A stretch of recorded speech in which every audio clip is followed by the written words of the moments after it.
Stabilizácia spondylolistéz. Volám sa Roland Dabara a špecializujem sa na bolesti pohybového aparátu, vrátane tetany a migrén.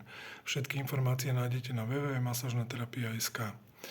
Stabilizácia spondylolistéz je nesmierne zaujímavá téma, pretože, ako sme si povedali, spondylolistéza je vážna porucha statiky chrbtice a na to, aby ste ju zvládli, potrebujete v prvom rade pochopiť, ako vo vašom prípade vznikla, pretože tých príčin môže byť samozrejme niekoľko.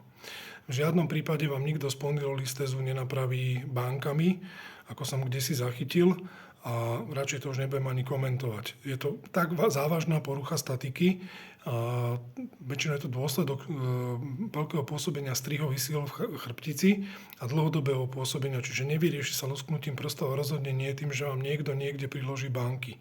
Ak sa niečím vyrieši, tak je to v prvom rade pochopením toho, ako tá spondylolistéza vznikla a potom stabilizačnými cvičeniami plus prerobením držania tela, aby sme eliminovali šmykové síly v chrbtici.